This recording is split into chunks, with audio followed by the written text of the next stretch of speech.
Hello my dear students, welcome back to a new session of editorial analysis. हमेशा की तरह बच्चों हम शुरू करेंगे वोकैबुलरी से। वोकैबुलरी बहुत ही इंपॉर्टेंट है। आपके एग्जामिनेशंस में डायरेक्ट क्वेश्चंस आते हैं वोकैबुलरी से, और साथ ही साथ अगर आपकी वोकैबुलरी अच्छी होगी तो आप लोग एडिटोरियल को, पैसेज को, किसी भी आर्टिकल को और बेहतर तरीके से समझ पाओगे। चलिए शुरू करते हैं आज का session. The first word is insights. Insight का मतलब क्या होता है? इनसाइट का मतलब किसी चीज के बारे में अच्छी समझ रखना, ठीक है। So insights means deep understanding of something. Understanding, perception, perception का मतलब होता है नजरिया, ठीक है। So perception. नाउ एंटोनिम क्या होगा? इग्नोरेंस। इग्नोरेंस मतलब पता ही नहीं है कुछ, इग्नोरेंट है। इग्नोरेंट मतलब आपके सामने है लेकिन आपको खबर ही नहीं है ना, इग्नोरेंट। कंफ्यूजन, हो सकता है आप समझने की कोशिश कर रहे हो लेकिन आप कंफ्यूज्ड हो, कंफ्यूजन। ये सब अंडरस्टैंडिंग के एंटोनिम्स हो जाते हैं। The data provide valuable insights into economic trends, ठीक है। The next one is warrant attention. Warrant attention, यहाँ पे क्या आप मुझे बता सकते हैं वारंट नाउन की तरह यूज हुआ है या वर्ब की तरह? हम कहते हैं ना, अगर मैंने कहा अरेस्ट वारंट इशू हुआ है आपके खिलाफ, है ना, तो वहाँ पे वारंट नाउन है, ठीक है, लेकिन यहाँ पे वारंट वर्ब है। वारंट अटेंशन मतलब अटेंशन देने की ज़रूरत, ठीक है। टू डिजर्व फोकस और एक्शन, डिजर्व फोकस और एक्शन, रिक्वायर, डिजर्व, ठीक है। हम कहते हैं कि योर एग्जाम्स और योर परफॉर्मेंस वारंट्स अटेंशन, यानी कि तुम्हारे परफॉर्मेंस पर ध्यान देने की ज़रूरत है, ठीक है। एंटोनिम अगेन है, किसी चीज़ की ज़रूरत है तो किसी चीज़ को इग्नोर कर दो, कोई बात नहीं, इंपॉर्टेंट नहीं है, निगलेक्ट कर दो, इग्नोर कर दो, एंटोनिम्स हो गए।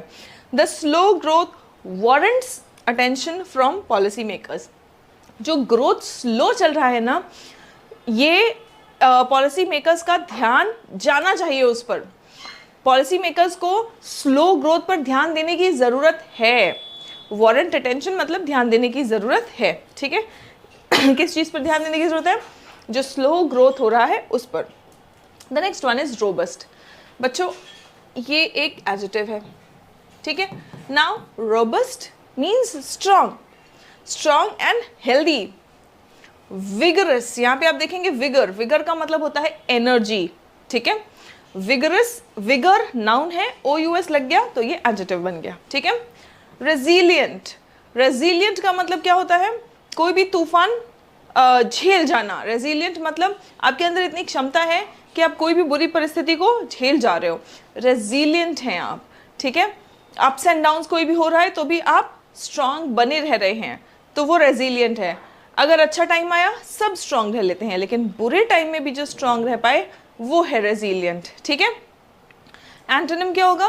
वीक या फिर fragile. Q2 growth was a more robust 4.1%। कह रहे हैं कि Q2 का जो ग्रोथ था वो ज़्यादा स्ट्रॉन्ग था 4.1% पे, ठीक है। ब्राइट स्पॉट का मतलब क्या होता है? What do we mean by bright spot? What is the meaning of bright spot? Bright spot का मतलब है कोई एक चमकता हुआ स्पॉट, है ना, ठीक है। ये तो उसका लिटरल मीनिंग हो गया, ठीक है, लेकिन उसका एक्चुअल मीनिंग है, अगर हम कह रहे हैं कहीं पे किसी भी सिचुएशन में एक ब्राइट स्पॉट मतलब एक पॉजिटिव चीज है ना, तो positive aspect in bad situation, right, that's called a bright spot. Now advantage या फिर सिल्वर लाइनिंग, ये एक इडियम है, बहुत इंपॉर्टेंट, आप लोगों के एग्जाम्स में कई बार आ चुका है। सिल्वर लाइनिंग मतलब किसी भी बुरी परिस्थिति में एटलीस्ट कुछ तो there is a silver lining, है ना। हम कहते हैं every cloud has a silver lining, मतलब हर बुरी परिस्थिति में कुछ तो एक अच्छा होता है, पॉजिटिव चीज होती है ना। So silver lining means a positive aspect in a bad situation, इसी के लिए हम ब्राइट स्पॉट भी कह सकते हैं। एंटोनिम हो जाएगा डाउनसाइड या फिर ड्रॉबैक, क्योंकि हम पॉजिटिव की बात कर रहे हैं तो नेगेटिव वाला एंटोनिम बन जाएगा। Manufacturing remains a bright spot, मतलब जो अभी इकोनॉमी, अर्थव्यवस्था की सिचुएशन है उसमें मैन्युफैक्चरिंग जो है वो एक ब्राइट स्पॉट है, मतलब पॉजिटिव एस्पेक्ट बना हुआ है। नाउ बाउंस बैक का मतलब क्या होता है? What do we mean by bounce back? Bounce back ये सब आपको पता होना चाहिए एटलीस्ट, ठीक है, और नहीं पता है तो अभी समझ लो और इसको अपने राइटिंग में, अपने स्पीकिंग में, अपने लैंग्वेज में यूज करना शुरू करो, ठीक है। बाउंस बैक करना मतलब बुरी परिस्थिति के से वापस आना, to recover after a setback, recover या फिर रिबाउंड करना। डिक्लाइन या फिर कोलैप्स, बुरी परिस्थिति आई और तुम टूट गए, कोलैप्स हो गए, डिक्लाइन कर गए, है ना, या फिर अगर तुमने बाउंस बैक कर लिया यानी कि रिकवर कर लिया। The sector's growth bounced back after a weak year, कह रहे हैं कि इस सेक्टर का जो ग्रोथ है वो एक खराब ईयर के बाद, वीक ईयर मतलब उस ईयर में हो सकता है उस सेक्टर का परफॉर्मेंस अच्छा नहीं था, उस वीक ईयर के बाद में सेक्टर का ग्रोथ जो है वो बाउंस बैक कर गया, मतलब फिर से अच्छा हो गया है। एट्रीब्यूशन का मतलब क्या है बच्चों? एट्रीब्यूशन का मतलब होता है assign a cause to something, attribute करना, मतलब हम कहते हैं ना यार तेरी वजह से ये प्रॉब्लम हो रही है ना, तो तेरी वजह से ये प्रॉब्लम हो रही है, आपने उस प्रॉब्लम को एट्रीब्यूट कर दिया सामने वाले को, है ना, मतलब आपने कोई कारण बता दिया, ठीक है। असाइनिंग, किसी के ऊपर दोष डाल दिया कि यार ये जो कुछ भी हो रहा है ना ये तुम्हारी वजह से हो रहा है ना, सो मैंने ये जो कुछ भी हो रहा है उसका कारण एट्रीब्यूट कर दिया सामने वाले के ऊपर, ठीक है। एक्सप्लेनेशन दे दिया एक तरह से, या एसोसिएट कर दिया, कनेक्ट कर दिया, ये प्रॉब्लम तुमसे जुड़ी हुई है, ठीक है। अब जैसे मान लीजिए कि किसी हम इकोनॉमिक आर्टिकल है ना, इकोनॉमी पर बेस्ड एक आर्टिकल है ये। सो इकोनॉमी में अगर अच्छा ग्रोथ हो रहा है तो वो किस कारण है, अगर ग्रोथ अच्छा नहीं हो रहा है या सेक्टर का डाउनफॉल या वीक ईयर चल रहा है तो वो क्यों हुआ, हम जब वो कारण बताते हैं तो हम एट्रीब्यूशन कर रहे हैं, ठीक है। I hope you have understood this word very well.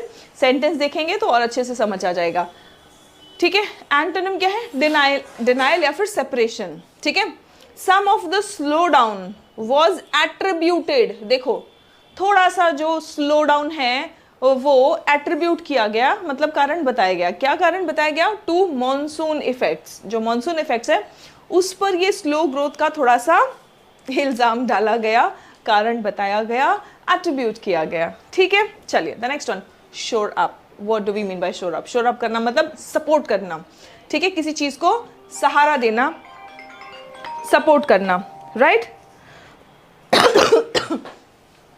So synonyms क्या है देखो, रीइंफोर्स और bolster, very important word, reinforce, bolster, शोर अप, ये सब कुछ आपके एग्जाम्स में आ चुका है बच्चों, ठीक है। सो बोल्स्टर, बोल्स्टर करना मतलब किसी चीज को सपोर्ट देना, सपोर्ट दिया तो वो मजबूत हो जाता है ना, तो एंटोनिम क्या होगा? कमजोर या फिर अंडरमाइन, कमजोर करना या फिर अंडरमाइन करना, ठीक है।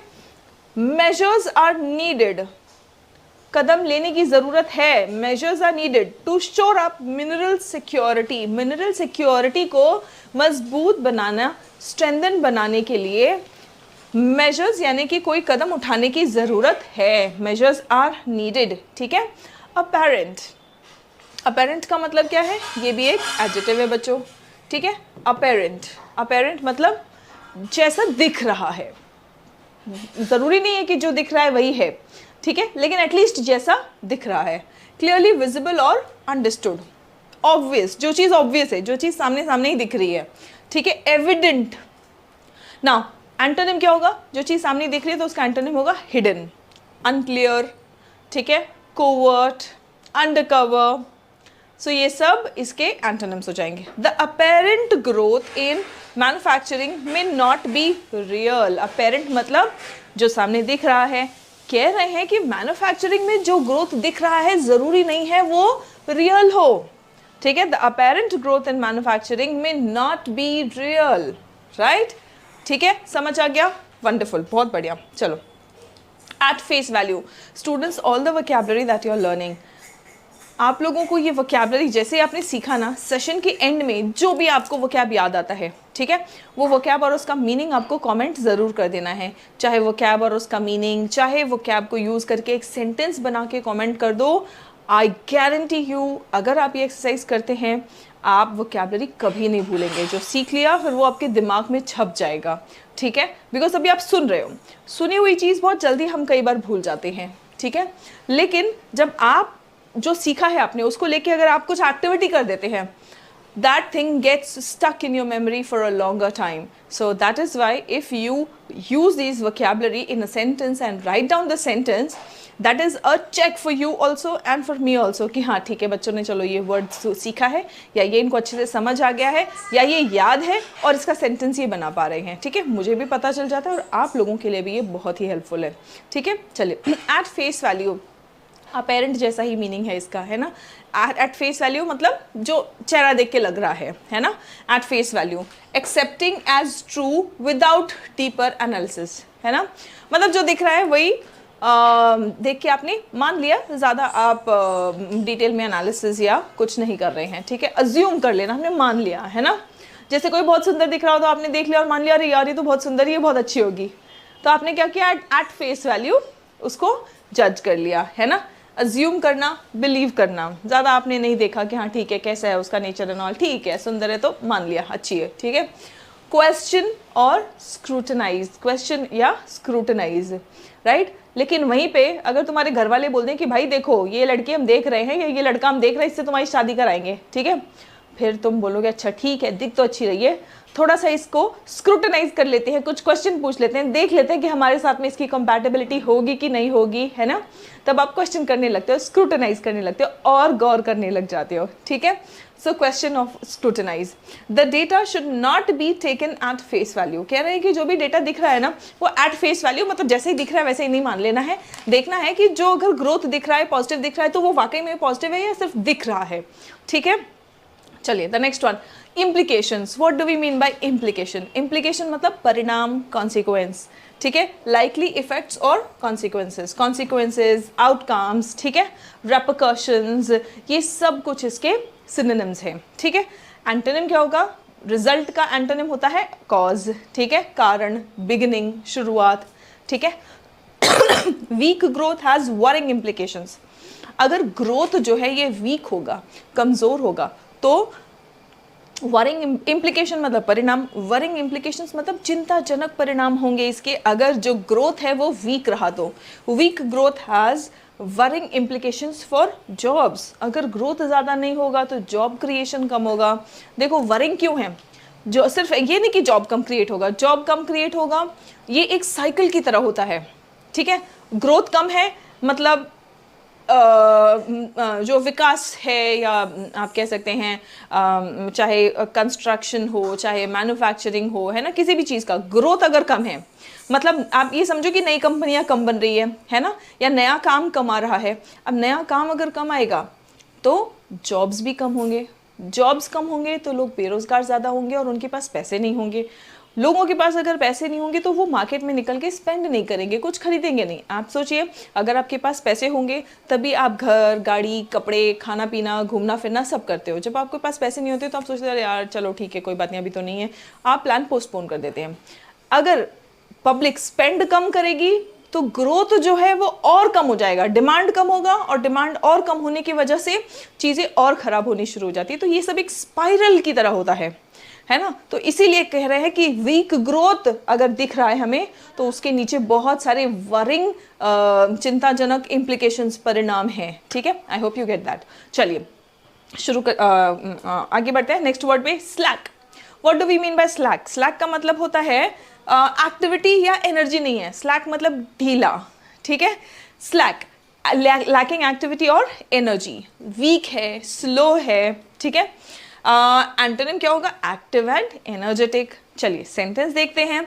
Slack demand. स्लैक डिमांड अभी अभी मैंने देखो बताया आपको कि डिमांड कम है, वीक डिमांड है, मतलब ज़्यादा दिवाली है ना, या फिर कोई भी फंक्शन है, फंक्शन कह रही हूँ फेस्टिवल है, कोई भी फेस्टिवल है, ऑफर पे ऑफर कंपनियां निकाली जा रही हैं, लेकिन ऑफर देने के बाद में भी, डिस्काउंट देने के बाद में भी खरीदने वाले कम हैं, मतलब डिमांड कम है. ठीक है. सो क्या कंपनीज प्रॉफिट में आएंगी? नहीं, कंपनीज प्रॉफिट में नहीं है. फिर उनको अपना खर्चा काटना पड़ेगा, फिर वो लोगों की हायरिंग और फायरिंग ज़्यादा करेंगे राधा. ठीक है. So slack demand remains a major problem. Slack demand जो है वो एक बहुत बड़ा प्रॉब्लम है. चलिए grapple with.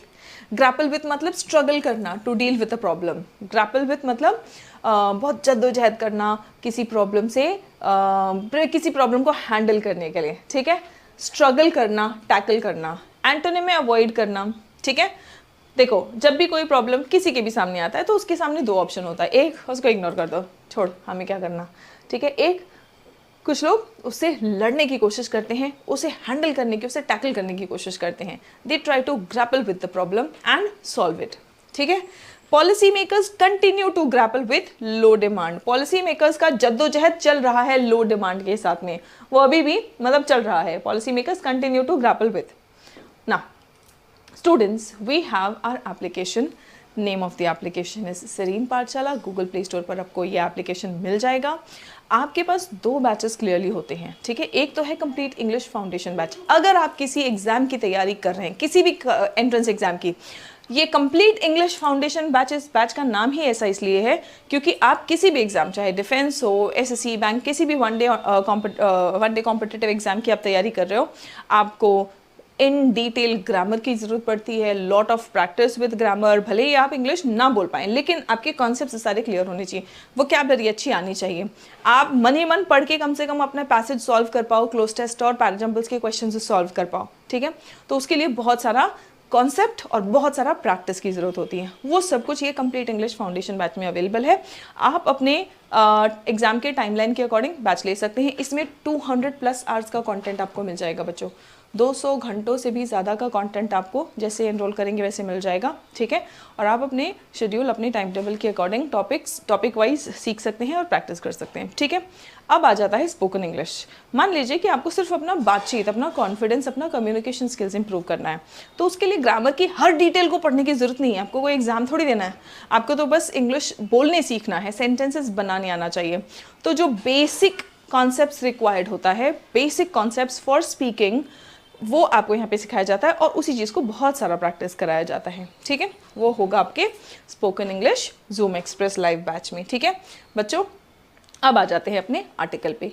Uneven growth, what do we mean by uneven growth? Uneven मतलब कोई चीज़ एकदम समतल नहीं चल रहा है, मतलब ऊपर नीचे वाला ग्रोथ, ठीक है। Now on industrial production data for सितंबर के लिए जो इंडस्ट्रियल प्रोडक्शन डेटा आया है उस पर हम बात करेंगे। Increasing incomes and creating jobs are a must. देखो वैसे तो हमें पता है ना कि मस्ट का मतलब होता है, ये एक मॉडल है, आई मस्ट वर्क हार्ड, मुझे मेहनत करने की ज़रूरत है, ठीक है। लेकिन जब हम इसको एक नाउन की तरह यूज़ करते हैं, ठीक है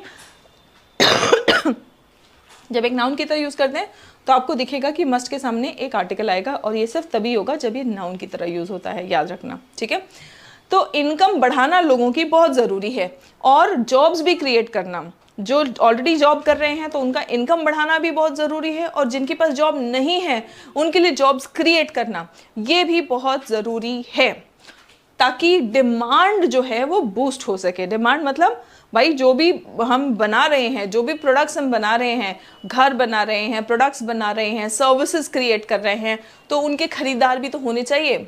उनके खरीदार तभी बनेंगे जब उनके खरीदने वालों के लिए या उनको कंज्यूम करने वाले जो कंज्यूमर्स हैं उनके पास या तो सफिशिएंट इनकम होगा या जॉब होगा। कुछ लोगों के पास सफिशिएंट इनकम नहीं हो सकता, जॉब कर रहे हैं लेकिन इतना सफिशिएंट इनकम नहीं है कि भाई जो बेसिक नीड्स हैं वो पूरे करने के बाद में और एक्स्ट्रा एक्सपेंसेस कर सकें, या फिर बहुत सारे लोगों के पास तो जॉब ही नहीं है। तो इसीलिए जॉब क्रिएट करना और इनकम इंक्रीज करना दोनों भी बहुत ज़रूरी है ताकि डिमांड जो है वो बूस्ट हो सके, ठीक है। चलिए अब आपको एक पूरा आइडिया और पिक्चर तो मिल गया है, फटाफट से हम एडिटोरियल को पढ़ेंगे और उसको अच्छे से समझने की कोशिश करेंगे, ठीक है। चलिए एडिटोरियल अच्छे से समझ आया है कि नहीं वो लास्ट में क्वेश्चंस आप आंसर करोगे और आपको रियलिटी चेक मिल जाएगा, ठीक है। 5 क्वेश्चंस होते हैं जिसमें आपका टोन बेस्ड क्वेश्चन होगा बच्चों, vocabulary, grammar, passage based question, सब आंसर करेंगे और चेक करेंगे और अपना स्कोर कमेंट बॉक्स में बताएंगे मुझे, ठीक है। चलिए शुरू करते हैं। The industrial production data for September is especially useful as it provides insights into longer periods such as the second quarter and the first half of the financial year. कह रहे हैं सितंबर में जो इंडस्ट्रियल प्रोडक्शन का data आता है वो बहुत इंपॉर्टेंट है। क्यों? क्योंकि वो थोड़े लंबे समय का डेटा बताता है, ठीक है।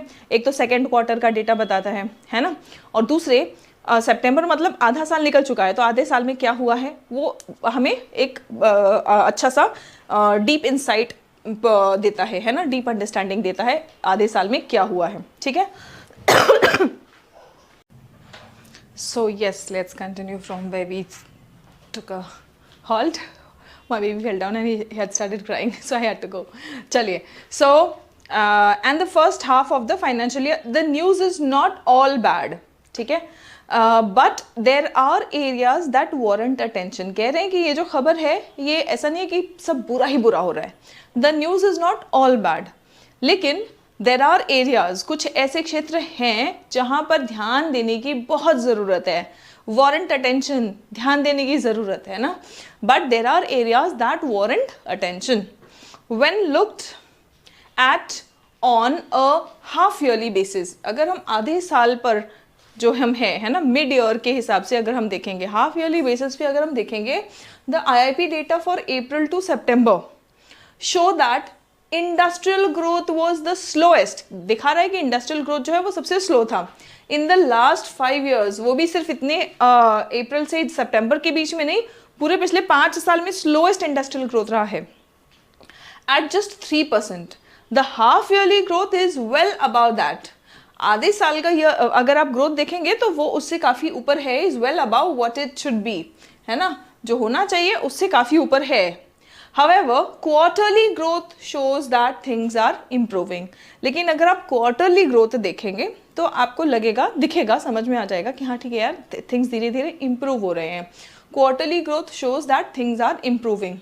Quarter 2 growth was a more robust 4.1%. अगर आप देखेंगे तो Quarter 2 का जो ग्रोथ था वो और रोबस्ट था और स्ट्रॉन्ग था, 4.1% पे था, कंपेयर टू 2% इन Quarter 1. अब देखो कंपैरिजन, जब आप देखोगे Quarter 1 में 2% ग्रोथ है, Quarter 2 में 4.1% है, तो yes definitely a stronger growth है ना, a stronger growth is there. The bright spot in all of this. अब इन सब में जो सबसे पॉजिटिव वाला चीज़ है वो क्या है, देखते हैं.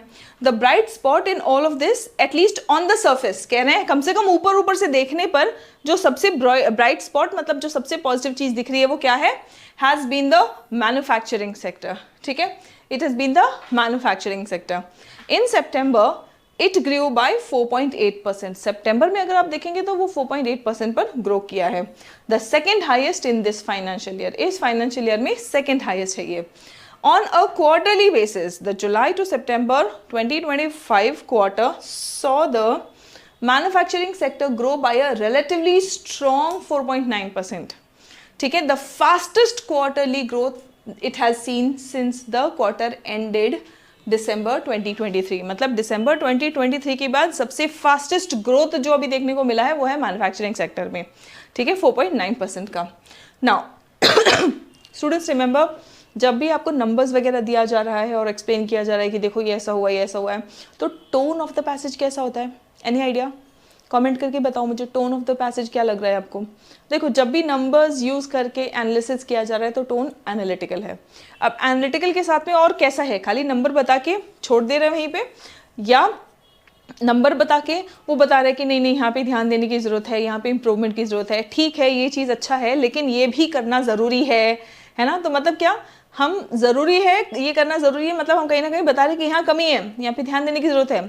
हम पॉजिटिव चीज़ भी देख रहे हैं, पॉजिटिव चीज़ थोड़ा बहुत देख के अगर क्या चीज़ इंप्रूव करने की ज़रूरत है, ऐसा जब भी टोन होता है तो ये कॉशियसली क्रिटिकल होता है ना. कॉशियसली क्रिटिकल मतलब ऐसा नहीं कि पूरी तरीके से क्रिटिकल है ना. ऐसा नहीं कि बुराई बुराई किए जा रहे हैं, नेगेटिव ही नेगेटिव देखे जा रहे हैं, नहीं. पॉजिटिव भी देख रहे हैं, नेगेटिव भी देख रहे हैं. ठीक है, थोड़ा बहुत पॉजिटिव देखें, हाँ ठीक है चलो मैन्युफैक्चरिंग सेक्टर ठीक है. आई होप आपको थोड़ा सा टोन का आइडिया हो रहा है. रेगुलर जब आप सेशंस देखते जाएंगे ना तो आपको टोन आइडेंटिफाई करना अपने आप बहुत अच्छे से आने लग जाएगा बच्चों. ठीक है, ये बहुत सारे स्टूडेंट्स का चैलेंज रहता है, लेकिन ये आपका स्ट्रॉन्ग पॉइंट बन जाएगा विथ रेगुलर प्रैक्टिस. ठीक है, चलिए. On a half yearly basis 2, मतलब हाफ ईयरली बेसिस पे भी अगर आप देखेंगे, the sector's growth bounced back to 4.1%. ठीक है, अब इस क्वार्टर में खाली अगर आप देखेंगे तो 4.9% है. ठीक है, और अगर आप हाफ ईयरली बेसिस पे भी देखेंगे तो 4.1% है. अप्रैल टू सितंबर वाले क्वार्टर के हिसाब से देखेंगे. अब आफ्टर हैविंग स्लोड टू 3.8%, 3.8% तक डाउन गया था, अब वापस ऊपर जाना शुरू हो गया है इन the first half of the previous year के फर्स्ट हाफ में 3.8% था ये. ठीक है, अब इस ईयर के हाफ ईयर में 4.1% है, इम्प्रूवमेंट है ना. Activity in the mining sector contracted, contract होना मतलब कम होना, तो माइनिंग सेक्टर में जो एक्टिविटी है वो कम हुआ है in September 2025. The second quarter as well as in the first half of the financial year. मतलब सेकेंड क्वार्टर में भी और first half of the financial year में भी अगर आप देखेंगे तो माइनिंग एक्टिविटी जो है वो थोड़ी कम हुई है। While some of this can be attributed to the monsoon. अब थोड़ा बहुत माइनिंग में जो कॉन्ट्रैक्शन आया है वो थोड़ा बहुत मॉनसून को एट्रीब्यूट किया जा सकता है ना, क्योंकि बरसात के टाइम में इस साल बारिश भी बहुत ज़्यादा हुई है, आपने देखा है ना, तो बारिश में माइनिंग एक्टिविटी थोड़ी कम हो जाती है ना, तो थोड़ा बहुत कारण मानसून को भी ठहराया जा सकता है ना। While some of this can be attributed to the monsoon this year, this performance is still unusually poor. ठीक है, ये जो परफॉर्मेंस है मानसून को थोड़ा बहुत गुनहगार ठहराने के बावजूद भी जो ये परफॉर्मेंस है माइनिंग सेक्टर का, ये थोड़ा पुअर है। ठीक है, strengthening this sector should be a priority. इस सेक्टर को मजबूत करना एक प्रायोरिटी होना चाहिए।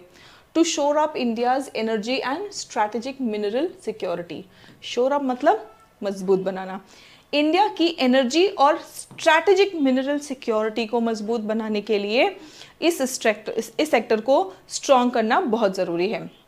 The manufacturing sectors apparent strong performance. कह रहे कि मैन्युफैक्चरिंग सेक्टर में, अब आ जाते हैं मैन्युफैक्चरिंग पे, जिसका हमने बोला कि परफॉर्मेंस अच्छा चल रहा है ना, तो मैन्युफैक्चरिंग का जो स्ट्रॉन्ग अपेरेंट ग्रोथ दिख रहा है, मतलब जो दिख रहा है, too is not something that should be taken at face value. कह रहे कि जो दिख रहा है कि हाँ अच्छा हुआ है, तो एक फेस वैल्यू पे, मतलब जैसा दिख रहा है वैसे ही फेस वैल्यू पे लेके खुश नहीं हो जाना जरूरी है। ठीक है, the data show that the growth is not broad based. Data से पता चल रहा है कि जो ग्रोथ है वो ब्रॉड बेस्ड नहीं है, it and is instead concentrated in some sectors. Manufacturing कई चीजों में होता है ना, तो हर मैन्युफैक्चरिंग में ग्रोथ नहीं है, कुछ कुछ सेक्टर्स हैं जहां पे ग्रोथ देखने को मिला है, तो हमें खुश नहीं हो जाना है बिल्कुल कि हाँ मैन्युफैक्चरिंग तो बढ़िया चल रहा है। ठीक है, ऑफ द 23 मेन मैन्युफैक्चरिंग सब सेक्टर्स, मैन्युफैक्चरिंग के 23 मेन सब सेक्टर्स है। ठीक है, मेजर्ड इन द IIP, जो इंडस्ट्रियल इंडेक्स प्रोडक्शन में जो हम मेजर करते हैं, जो अकाउंट करते हैं। ठीक है, मोर देन हाफ कॉन्ट्रैक्टेड। अब 23 सब सेक्टर्स में से आधे से ज्यादा श्रिंक हुए हैं, कॉन्ट्रैक्ट हुए हैं, मतलब कम ग्रोथ हुआ है। ठीक है, in the July September 2025 quarter of concern is that labor intensive sectors such as apparels, leather products, rubber products and plastics all contracted in 2025.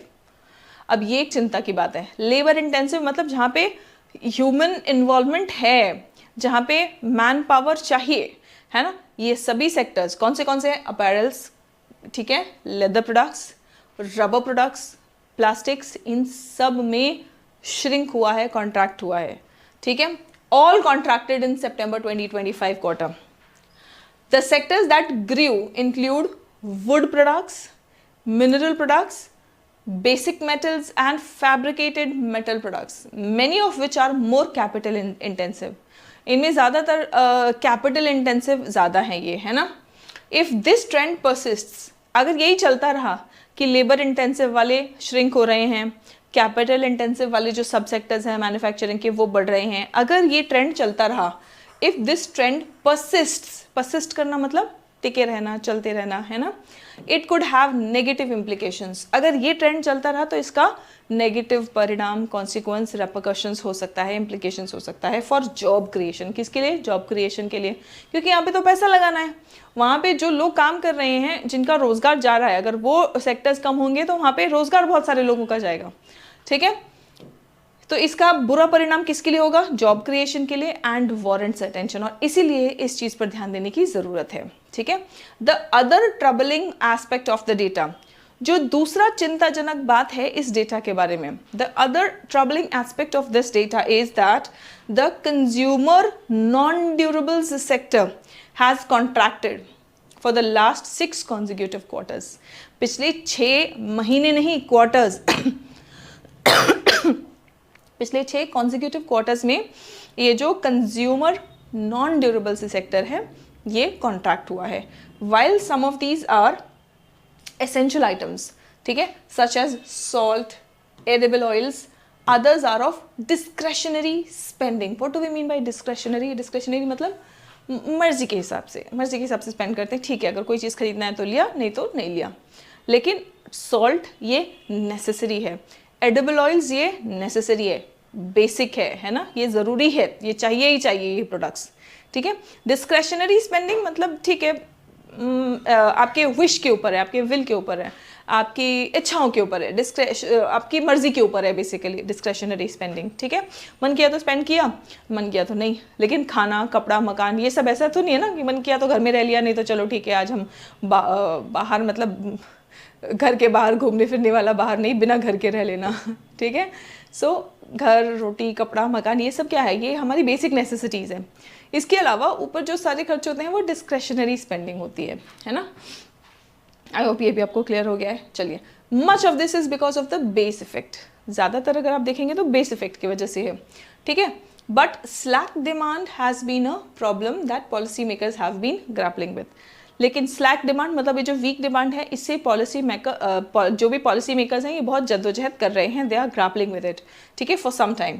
The only real solution, अब जो इसका सोल्यूशन है वो है कहाँ?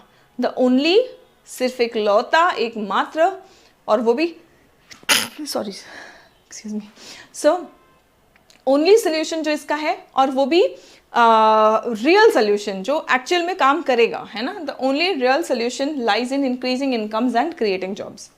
जब तक हम रोजगार नहीं करेंगे, जब तक लोगों की आमदनी नहीं बढ़ेगी, तब तक ये सभी प्रॉब्लम्स एक दूसरे से कनेक्टेड हैं, और एक के बाद एक कुछ ना कुछ प्रॉब्लम होता रहेगा, और हम इस जंजाल से कभी निकल नहीं पाएंगे। तो only real solution is creating jobs and increasing incomes, ठीक है। चलिए, अब आप इस बात से अग्री करते हैं, ये जो उन्होंने बोला है कि भाई इन सभी प्रॉब्लम्स का जो सोल्यूशन है वो यही है, एक तो आमदनी बढ़ाओ, जो लोग जॉब कर रहे हैं उनकी आमदनी बढ़ाओ, जो नहीं कर रहे हैं उनको जॉब पर लाओ, है ना, उनको रोजगार दो। आप भी अगर इस चीज़ से एग्री करते हैं तो कमेंट करके ज़रूर बताएं। चलिए शुरू करते हैं हम अपने आज के क्वेश्चंस, ठीक है बच्चों। चलिए, what is the overall tone of the editorial? आज का जो एडिटोरियल हमने देखा, इसका टोन क्या है? ऑप्टिमिस्टिक और सेलिब्रेटरी है, सब वाह वाह हो रहा है। एनालिटिकल येट कॉशनरी है, एनालिटिकल है, हम नंबर्स को लेके हम एनालाइज कर रहे हैं, ठीक है। हम क्वेश्चन भी कर रहे हैं, ज़रूर ध्यान देने की ज़रूरत है ना। हम खुश भी हो रहे हैं कि चलो ठीक है, मैन्युफैक्चरिंग में ग्रोथ अच्छा है, लेकिन जैसा दिख रहा है हमें बिल्कुल वही नंबर्स लेके खुश नहीं हो जाना है, हमें ध्यान देने की ज़रूरत है। जहाँ पे इंप्रूवमेंट की ज़रूरत है वहाँ पे इंप्रूवमेंट लाना ज़रूरी है, ठीक है। तो हमारा आंसर क्या है? हमारा आंसर है ऑप्शन बी, ठीक है। चलिए, now what is the main concern highlighted in the editorial? ठीक है, इस एडिटोरियल द्वारा कौन सा सबसे इम्पॉर्टेंट प्रॉब्लम या मेन कंसर्न है जो वो हाईलाइट किया जा रहा है? एक्सपोर्ट बढ़ाने की ज़रूरत है, इंडस्ट्रियल ग्रोथ जो है वो अनइवन है और वीक जॉब क्रिएशन है, इन्फ्लेशन, महंगाई है मैन्युफैक्चरिंग गुड्स में, ओवर प्रोडक्शन है माइनिंग सेक्टर में प्रोडक्शन ही बहुत ज़्यादा हो जा रहा है, इसी से दिक्कत हो रही है। किस बात से प्रॉब्लम हो रही है, किस बात से दिक्कत हो रही है? एक तो जो इंडस्ट्रियल ग्रोथ है वो अनइवन है ना, कभी किसी में बहुत ज़्यादा, कभी किसी में बहुत कम। मैन्युफैक्चरिंग में भी अगर ज़्यादा है तो मैन्युफैक्चरिंग के भी 23 सब सेक्टर्स हमने देखा, जिससे हाफ से ज़्यादा में गिरावट आई है। सिर्फ कुछ है जो कैपिटल इंटेंस है जिसमें हमें ग्रोथ देखने को मिला है। तो अनइवन इंडस्ट्रियल ग्रोथ। दूसरा, वीक जॉब क्रिएशन, लोगों के पास रोजगार नहीं है ना, weak job creation. So that's your answer, ठीक है। चलिए, कितने लोगों को सही मिला है मुझे कमेंट करके सभी बताएंगे, अपना स्कोर बताना है सबको। According to the editorial, which sectors have shown contraction in the July-September 2025 quarter? कौन से सेक्टर्स ने कॉन्ट्रैक्शन दिखाया है? Labour intensive sectors like apparel, इसने कॉन्ट्रैक्शन दिखाया है ना। ऑटोमोबाइल्स एंड इलेक्ट्रॉनिक्स की तो हमने एडिटोरियल में कहीं बात ही नहीं की है। इन्फॉर्मेशन टेक्नोलॉजी एंड सर्विस की बात ही नहीं की, केमिकल फर्टिलाइजर्स की हमने बात ही नहीं की। तो ये मतलब देखते ही ऐसे बिल्कुल एकदम देखते ही आपको आंसर मार्क कर देना है, ऑप्शन बी, ठीक है। चलिए, vocabulary based question. Taken at face value का मतलब क्या है? टेकन एट फेस वैल्यू का मतलब क्या है? कि बिल्कुल इग्नोर ही कर दिया, आपने एक्सेप्ट किया विदाउट क्वेश्चनिंग और डीपर एनालिसिस, आपने हाईली वैल्यू कर दिया, या फिर आपने क्रिटिकली देखा किसी चीज़ को। आपने टेक एट फेस वैल्यू का मतलब है टू एक्सेप्ट विदाउट क्वेश्चनिंग, मतलब आपने कोई क्वेश्चन नहीं किया, बस मान लिया, देख लिया, हाँ ठीक है, अच्छा है, ठीक है, ठीक है। आपने कोई क्वेश्चन नहीं किया, कोई डीपर एनालिसिस नहीं किया, ठीक है। चलिए, and grammar question, identify the grammatically correct sentence, ठीक है। आपको ग्रामेटिकली करेक्ट सेंटेंस आइडेंटिफाई करना है। The data shows that manufacturing have improved rapidly, no.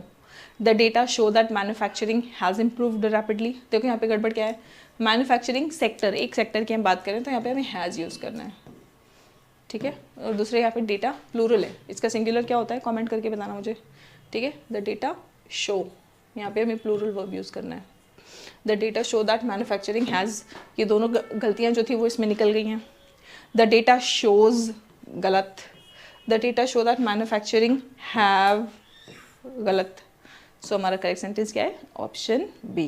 चलिए बहुत बढ़िया, अब मिलते हैं अगले सेशन में, तब तक अपना ख्याल रखें, स्वस्थ रहें, मस्त रहें, सभी बच्चे पढ़ते रहें, अपना स्कोर कमेंट करते रहें और आगे बढ़ते रहें।